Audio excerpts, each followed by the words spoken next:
Allahumma innaka afuwun tuhibbul afwa fa'fu anni. Ya Allah, ya Tuhan kami, sesungguhnya Engkau maha pengampun dan amat suka akan keampunan, maka berilah keampunan kepadaku. Inilah doa yang dibaca oleh Nabi SAW ketika bertemu malam Lailatul Qadar.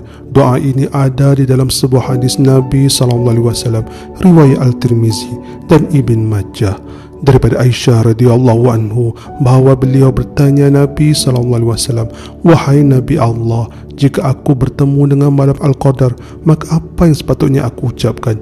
Nabi SAW bersabda, "Allahumma innaka afuwun tuhibbul afwa fa'fu anni."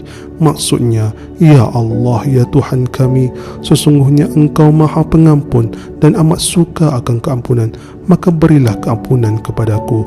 Riwayat Al-Tirmizi 3513 dan Ibn Majah 3850.